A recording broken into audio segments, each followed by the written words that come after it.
आज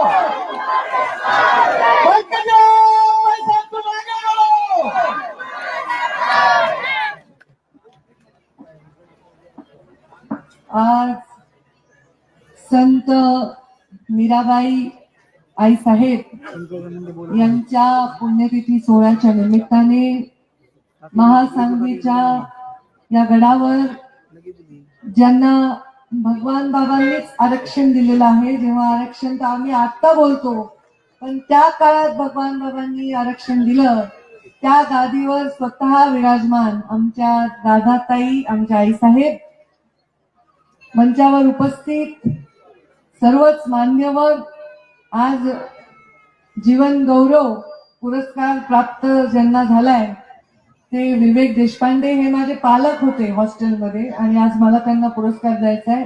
मी बघितलं म्हणलं आमच्या गोंधळात तुमचं काय काम आहे इकडं? तर ते म्हणले मला पुरस्कार आहे. त्यांना पुरस्कार मिळालाय. मंचावर आमचे ते बरके नाशिकचे कांद्याचे व्यापारी आहेत, नेहमी भरभरून गडासाठी करत असतात, त्यांचा पण आपण स्वागत केलं. शंकर देशमुख, मधुकर गर्जे, महेंद्र गर्जे, अजय धोंडे, अनुरोध सानप, सूर्य बरके, मी आताच नाव घेतलं, आमचे ऍडव्होकेट घुमरे, आता मी सगळ्यांनाच ओळखते, सगळ्यांचे नावं, रामदास बडे, सगळ्यांचे नावं, तुमचे 3 नावं लिहिले होते. लिहिणारा आमचं फार आळशी आहे, त्याला काय माहित नाही का? सगळे लोक रे लिहिलं नाही नावं सगळ्यांचे.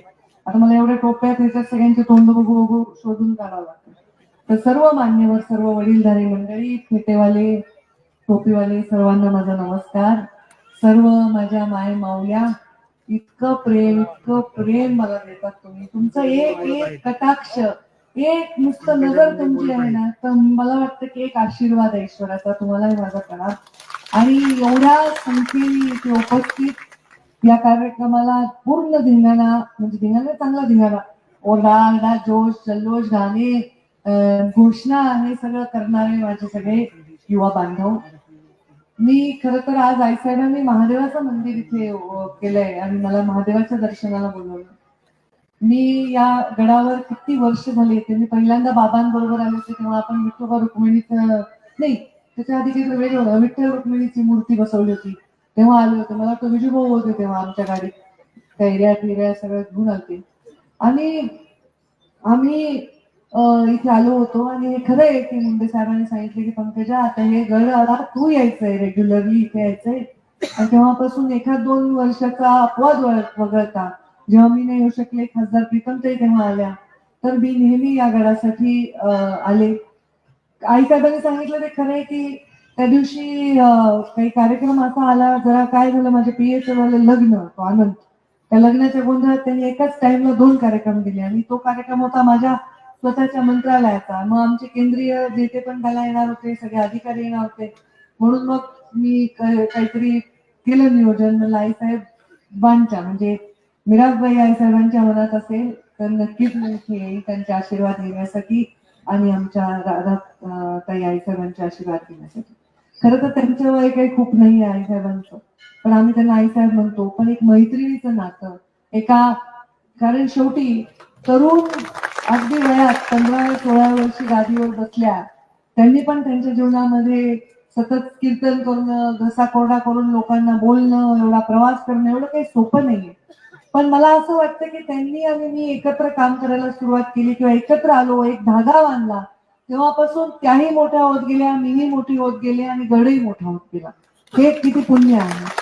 खरं सांगते की जीवनामध्ये कुठल्याही गडावर लोक का जातात मला माहित नाही. त्या गडावर असणाऱ्या लोकसंख्येमुळे जात असतील की आपण त्या गडावर गेलो, गडाच्या एखाद्या व्यक्तीला हातात घेतलं म्हणजे गड आणि सगळी लोकसंख्या किंवा सगळी येणारी पब्लिकच आपली होते असं वाटत असेल कुणाला. पण माझं उलट आहे, मला पब्लिक आपली असते म्हणून गडावर जावं वाटतंय, म्हणजे पब्लिक आपली करायची म्हणून जावं वाटत नाही.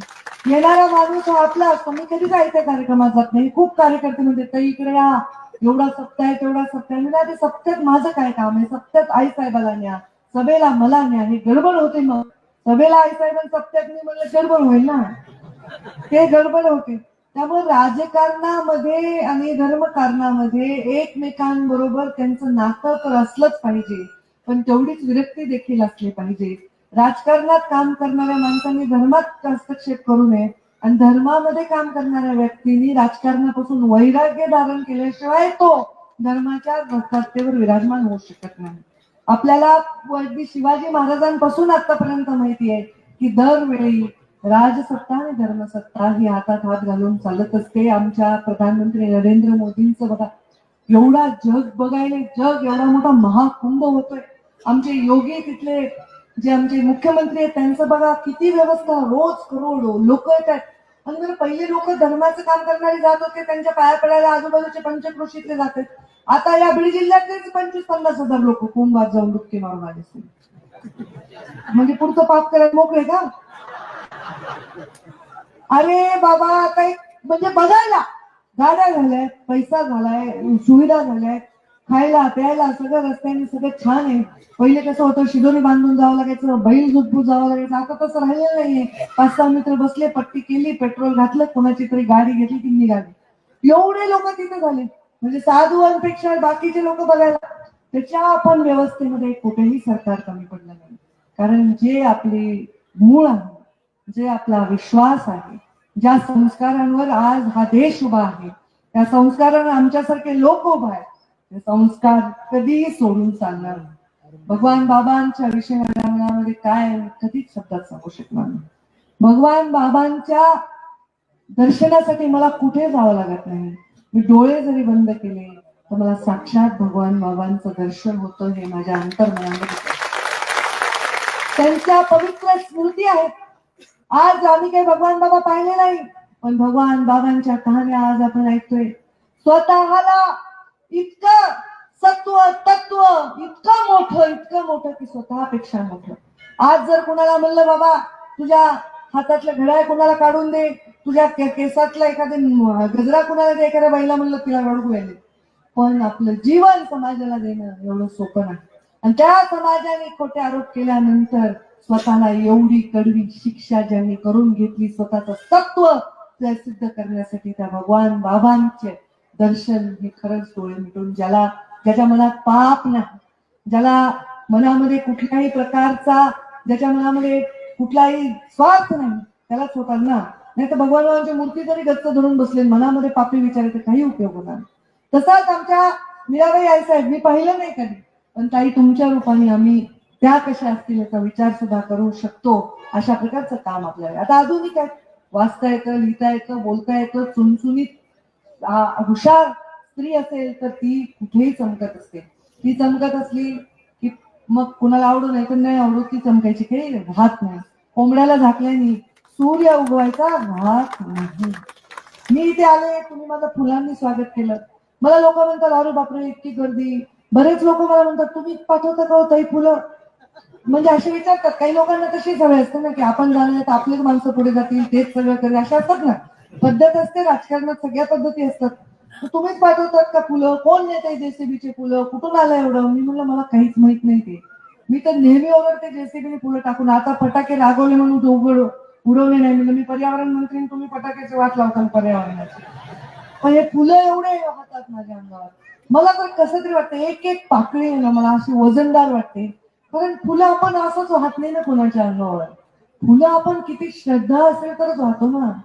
आणि तुम्ही मला हार घातला, बुके दिला एवढं वाटत नाही, पण जेव्हा माझ्या अंगावर तुम्ही फुलं टाकता, प्रत्येक पाकळी टनाची होते बघा. मला वाटतं की एवढ्या टन वजनाचं नाही. आणि मग तुमचं प्रेम तर असं आहे की प्रेमाने माझ्या असे वळ उमटतात पुन्हा संध्याकाळी अंगावर. इकडून खेचतात, तिकडून खेचतात बाया, डोक्यावरून हात, इडा पिडा. माय माझी गोपीनाथाची हरणी आली ग माझी. पुन्हा एक आजी मला म्हणली ए आली नागिन बीड जिल्ह्याची. मी असं बघितलं, बीड जिल्ह्याची नागिन आणि गोपीनाथ वाघीण. मला पण नागिन आणि वाघीणचा संबंध काय मला काही कळलं नाही. पण ह्या सगळ्या त्यांच्या मनातल्या पवित्र भावना आहेत. एवढं प्रेम आहे त्यांना. काय करायचं, तुम्ही यांना काही दिलं तरी बसत नाही. रोज 2-2 तास काही दिलं तरी कुणी एवढ्या जगात बसत नाही त्या. पण या लाडकी बहीण योजना सुरू झाल्यानंतर तर खूपच प्रेम करायला. पण माझ्या आधीच लाडक्या बहिणी आहेत ना, आधीच तुम्ही माझ्यावर प्रेम करता. म्हणजे मी तुमची लाडकी बहिणी, तुम्ही माझ्या लाडक्या बहिणी आहेत, माझ्या माऊल्या आहेत. इतकं प्रेम तुम्ही मला देताय. मंत्री झाले एक काय नाही झाले काय मला काहीच फरक नाही. असंच सुरू होते मागच्या वेळी, असेच जेसीबीने फुलं, असंच प्रेम. मला तर काही फरक कळत नाही प्रेमात. पण कर्तव्यात आणि अधिकारात फरक आहे आणि तो तुमच्यासाठी आहे. 5 वर्ष तुम्ही एवढं प्रेम केलं, कमी केलं का? मला उलट जास्तच केलं. मी मंत्री नव्हते, आमदार नव्हते, खासदार नव्हते, पण मी प्रेम तुमचं घेऊ शकते, पण त्या प्रेमाच्या बदल्यात तुम्हाला विकास देऊ शकते, न्याय देऊ शकते. हे केवळ मी आता सत्तेत स्थापन झाल्यामुळे मी करू शकते. मला असं माझं गणित आहे माझ्या आयुष्यामध्ये, 365 दिवस एका वर्षात असतात. 365 दिवस गुणिले 5 किती असतात एका 5 वर्षामध्ये? गुणाकार करा बरं जरा पटकन. फोनवर तुम्हाला तर अभ्यास करायची गरज पण नाही. किती होतात?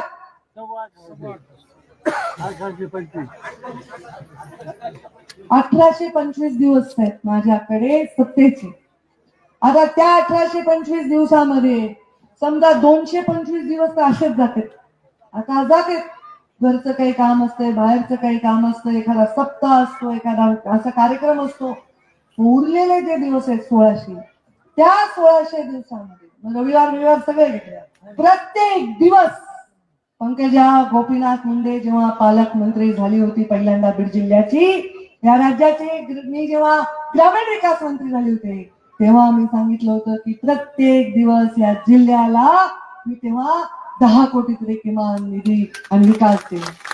आता मी कसं आता म्हणू शकते का नाही माहित, कारण त्यांनी सांगितलं मी जे बोलते ते करते. आता मी आहे पर्यावरण मंत्री, मी आहे पशुसंवर्धन मंत्री, मी ग्रामविकास असताना वेगळी परिस्थिती होती, पण आज मी सांगते माझ्या 1600 दिवसामधल्या प्रत्येक दिवसामध्ये केवळ बीड जिल्ह्याला नाही तर महाराष्ट्राच्या काना कोपऱ्याला वाटेल की बाबा ह्या खात्यातनं आम्हाला न्याय व्हायला, असं काम मी क्षणोक्षणी करेन. आणि त्याचं वचन मी पूर्ण केल्याशिवाय नाही. बीड तर माझाच आहे. बीड मध्ये आता आष्टीत जास्त प्रेम करावं लागेल मला. आता काय ती परळी तिकडे राष्ट्रवादीला गेला, आता हे भारतीय जनता पार्टीचा मतदारसंघ आहे, तर मला जर जास्त काकांवर प्रेम करावं लागेल काय? तर सारखं मला यावं लागेल. चालेल ना? देताल ना भाकरी भाजी काही? फक्त धिंगाणा करू नका, काम करू द्या. फोटो सेल्फी हाय धक्का बुक्की काही करायची नाही.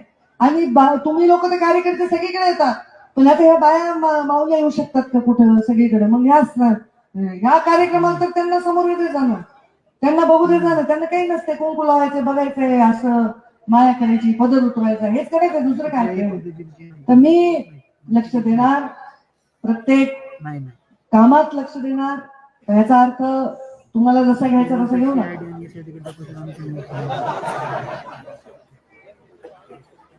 आता निमंत्रण तुम्हाला वाटतं काही आता पुन्हा सत्तेच करत बसते. आता मी पुन्हा तेच सगळ्यांना मी एवढी रामकथा सांगते, पुन्हा रामाची सीता कोण होती? अरे बाबांना मी म्हणाले काम करू द्या, काम करू द्या. कामाला येणार, एवढ्या उद्घाटनाला येणार. आणि मी या बीड जिल्ह्याला जसे पहिले 5 वर्ष सुखाने तुम्ही काम केलं, आता मी संपर्क मंत्री आहे आणि पालकमंत्री अजितदादा आहेत. आता या असलं कॉम्बिनेशन पण पुन्हा मिळणार नाही ना, की अजितदादा स्वतः पालकमंत्री म्हणून आहे, त्यांनी अर्थमंत्री देखील आहे आणि पुन्हा मी आहे. फक्त त्यांना आणि मला दोघांनाही तुम्हाला चांगलं काम दाखवावं लागेल, शिस्तीने काम दाखवावं लागेल. तिकडे शिस्त आहे, आता मलाही शिस्त आहे, पण तुमचे लाड करते मी आई आहे ना, पण ते शिस्तीने आणि काम करून दाखवलं तर काम भरपूर आपल्याला करता येईल. आणि त्यामुळे तुम्ही सगळेजण आश्वस्त राहा. तुमच्यासाठी क्षण न क्षण, खोटं काम तर आपल्याला जमतच नाही, कधीच जमत नाही. माझ्याकडे कोणी अश्रू घेऊन आलं, कोणी जर आले तर लगेच मी ते काम मानलं होतं. मला आठवतंय मी राजकारणात होते, मी सरकारमध्ये नव्हते, कारण 2014ला जेव्हा मी ग्रामीण विकास मंत्री झाले, एवढे शिक्षकचे टोळकेच्या टोळके माझ्याकडे यायचे रडत रडत. ताई आम्ही 15 वर्ष झाले आम्ही त्या कुठं गावात आहे, काही फळी लावून नदीवर फळ्याला फळ्या जोडून आम्ही त्याच्याहून चालत शिकवायला जातो. काही माझी बायको विदर्भात आहे, काही मी कोकणात आहे, काही माझं डिव्होर्स होतंय, काही माझे लेकरं एकटे, काही ना काही रोज रडायचे. म्हणजे का बाबा तुम्हाला मिळत नाही? म्हणजे ताई एक असा पहिले असा एक प्रयोग होता की विशेष उल्लेख असा केल्याशिवाय शिक्षकाची बदली व्हायची नाही. आणि त्या शिक्षकाची एवढी मिळवणूक व्हायची ते त्या शिक्षकांच्या तोंडून मला जेव्हा कळलं 12 लाख 15 लाख 20 लाख बिचारा कुठून आलेले होते गरीब शिक्षक, त्याची परिस्थिती व्हायची. आणि अशा वेळी ऑनलाईन शिक्षकांच्या बदल्या करण्याचा निर्णय हा तुमच्या लेखीने घेतला. त्यांना त्या पिळवणुकीतून सोडून घेतलं. ते लोक रोज माझ्याकडे यायचे, आता मग पेढे घेऊन मी लय बघा, मला एकदा काम झाल्यावर पुन्हा सत्कार, पेढे, साडी काही काही लागत नाही. तुम्ही फक्त काम झाल्यावर जिथे आहे तिथून आशीर्वाद द्या. त्या लोकांच्या बदल्या इतक्या अनधिकृत झाल्या, जेवढ्या जागा बीड जिल्ह्यात नव्हत्या तेव्हा, मी आमदार नव्हते, माझी सरकार नव्हतं तेव्हा एवढ्या जागा नव्हत्या, तेव्हाच्या शिक्षण अधिकाऱ्याला सस्पेंड करावं लागलं. माझं सरकार नव्हतं, जिल्हा परिषदचा अध्यक्ष माझा नव्हता, शिक्षण सभापती मी नव्हते, तर त्या बिचाऱ्या लोकांना आणलं तर जागा नाही. जागा त्यांच्या निर्माण करून 30-40 शिक्षकांना इतर ठिकाणी अकॉमोडेट करून त्या बिचाऱ्यांनी तिकडेही गेले इकडेही गेले अशी त्यांची परिस्थिती निर्माण झाली. आणि ते माझ्याकडे आले अश्रू भरल्या नयनांनी, अक्षरशः त्यांना माझाच चहा पाजवला आणि माझेच पोहे खाऊ घातले आणि मी काम केलेलं आहे. कुणाची निंदी, गोपीनाथ मुंडेची लेख कधीच नाही. कशी लागते तुम्ही मला दिला अहिल्या देवींचा फोटो, जिजाऊंचा फोटो, तुम्ही मला दिला झाशीच्या राणीचा फोटो, कशी जगते मग? जर सगळ्या गोष्टी कुठल्याही बाजूनी नाही आपल्या असताना सुद्धा आपल्या तत्वावर माणूस जगत असतो. जेव्हा आपल्याला काही खायला मिळत नाही तेव्हा आपलं तत्व हा आपला आहार असतो. तप आपल्यासाठी जे आपण केलेलं असतं ते आपल्यासाठी आशीर्वाद असतो. आणि त्या पद्धतीने मी काम करते, करत राहीन. आता आईसाहेब म्हणल्या की ताई आम्ही तुमचेच आहे, तुमच्यावर प्रेम करणार. जोपर्यंत तुम्ही प्रेम करणार आईसाहेब तोपर्यंत आम्ही प्रेम घेणार, जोपर्यंत तुम्ही बोलवणार तोपर्यंत आम्ही येणार. आता कसं झालंय की अनुभवामुळे भीती वाटते. अनुभवामुळे वाटतं की बाबा दृष्ट लागू नये एवढ्या प्रेमाला, कारण अशी लागते पुन्हा. आणि मग लोक काय करतात, काहीतरी वेगळा विचार करतात, काहीतरी वेगळा गोष्ट धरायचा प्रयत्न करतात आणि ते त्याच्यामुळे प्रॉब्लेम होतो. माझं म्हणणं नाही, तुम्ही कोणालाही बोलवा, गडावर कोणालाही बोलवा, काहीही या गडाच्या विकासासाठी मी तुमच्या पाठीमागे आहे. फक्त मी या गडाची भाविक म्हणून इथे काम करेन. या गडाच्या कोणत्याही, आता हे माणसं मला जमत नाहीत का बाहेर,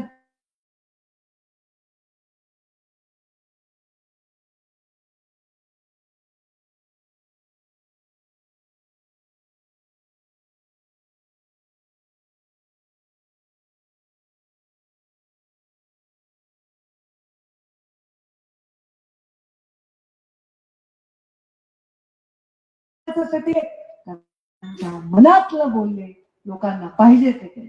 जोपर्यंत लोक सांगतील तोपर्यंत काम करीन, जोपर्यंत लोक सांगतील तोपर्यंत राबीन, जोपर्यंत लोक म्हणतील आम्हाला काही पाहिजे तोपर्यंत मी असेन. ज्या दिवशी लोक म्हणतील नाही त्या दिवशी स्वाभिमानाने तुमची ताई घरी बसेल आमच्या घरच्या गादीवर.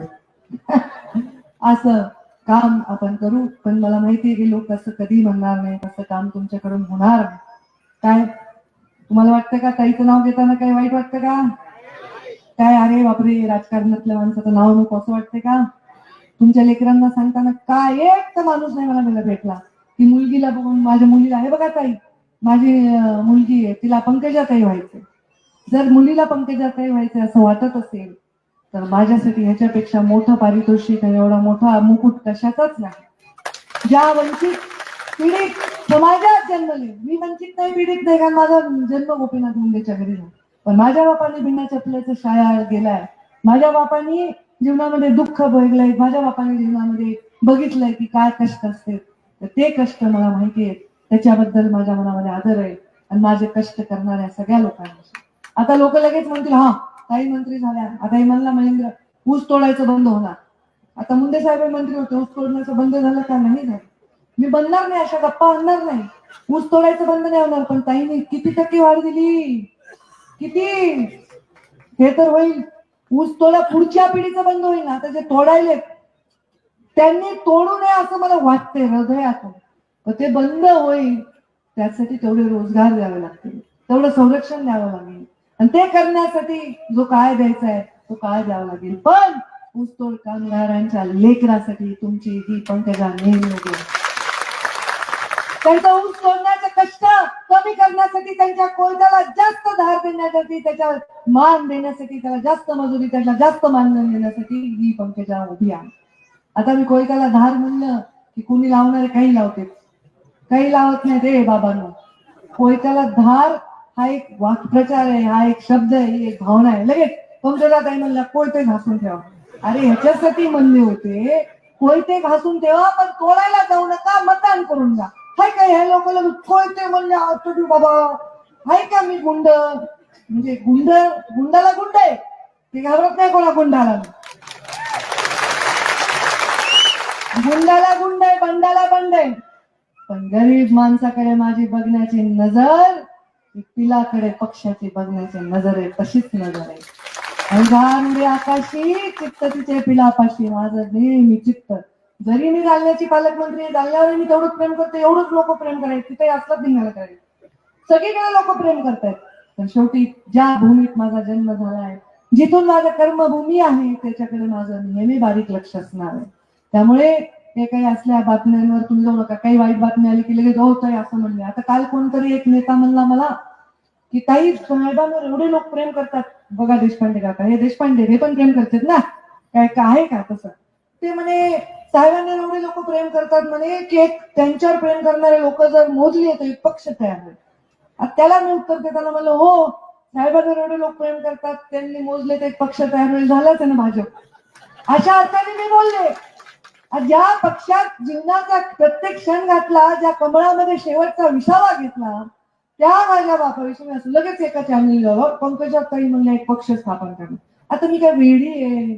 त्या चॅनलला पण काही कळत नाही.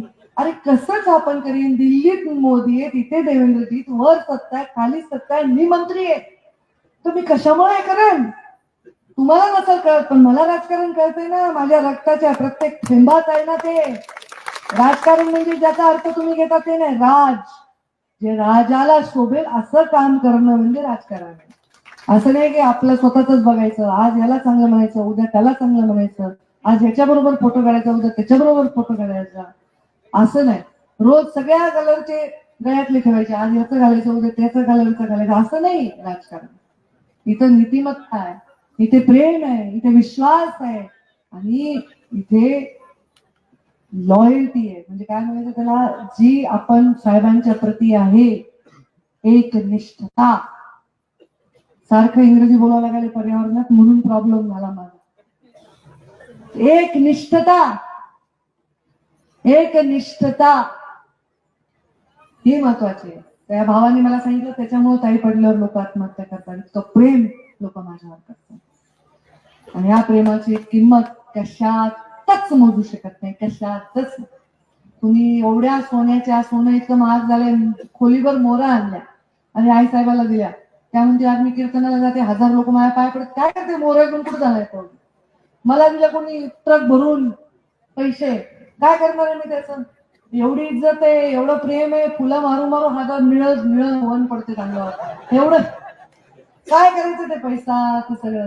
त्या माझ्याकडे काही नाही. देवाच्या देणी कृपा लक्ष्मी. माझे वडील नेहमी म्हणायचे माझ्या मुली लक्ष्मी आहेत, माझ्या मुली आल्या, तसं माझं चांगलं झालंय. पंकजा जन्मली पहिल्यांदा आमदार झालो, प्रीतम ताईच्या नंतर प्रदेशाध्यक्ष झालो, यशस्वी जन्मली विरोधी पक्षनेता झालो. बरं झालं म्हणले मला मुलगी आहे, मुलगा असता तर मलाच ताप झाला असं म्हणले, मुलगी आहे ते बरं झालं म्हणले, माझ्या मुली माझं नाव काढतील. खरंच आहे.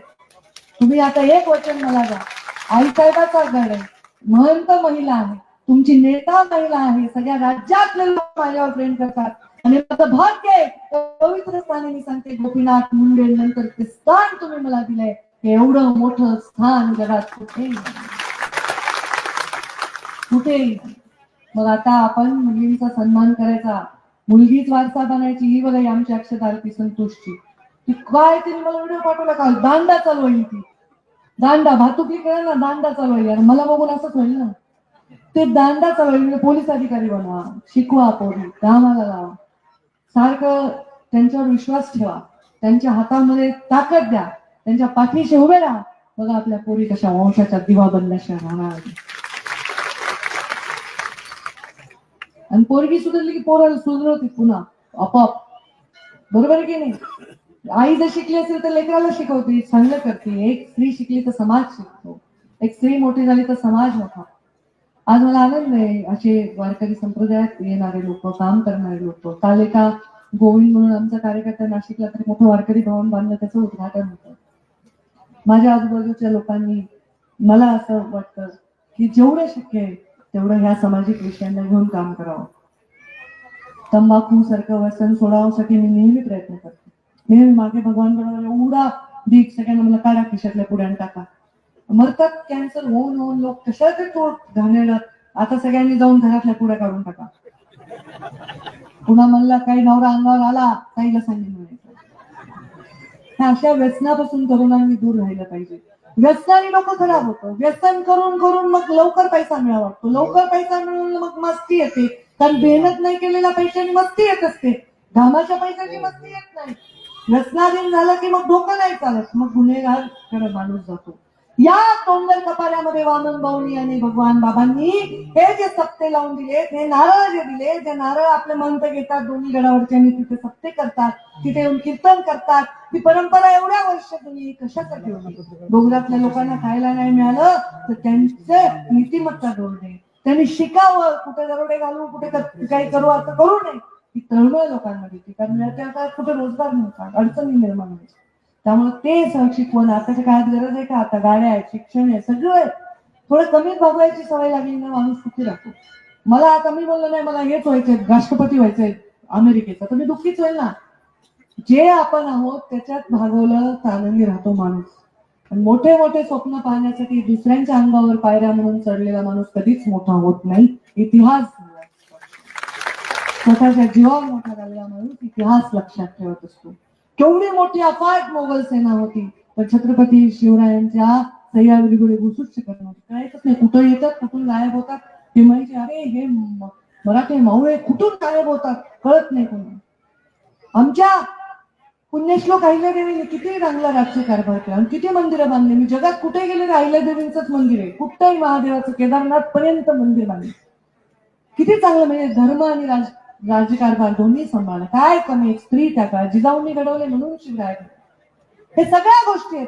त्या सगळ्या महापुरुषांसारखं व्हायचं नाही. लगेच तुझ्या घोड्यावर बसायचं, तलवार घ्यायची, असं काही करायचं नाही. पण सगळ्यांनी जेवढं चांगलं वागता येईल तेवढं चांगलं वागा. फार प्रेशर देत नाही नवीन पिढीमुळे. कधी मित्राचा वाढदिवस आहे, कुठे गेला, बाहेर खाल्ला पिल्ला, मी काय म्हणत नाही. पण ती रोज जे हातभट्टी इकडे दारू बंदी करा पाहिजे. आई साहेब तुमच्या महासांगीतूनच सुरुवात करा. करा, नुसतेच गप्पा मारतात. करा ऐकून सुरुवात. आई साहेबांना सहकार्य करा. बिचाऱ्या महिला आहेत त्या तुम्ही दाबतात. करा. मी म्हणत नाही की तुम्ही जीवन जगू नका, पण त्या व्यसनाच्या अधीन जाऊ नका, हे फार महत्वाचं आहे. व्यसनाच्या अधीन जाऊन लोकांनी बर्बादी करून घेतली.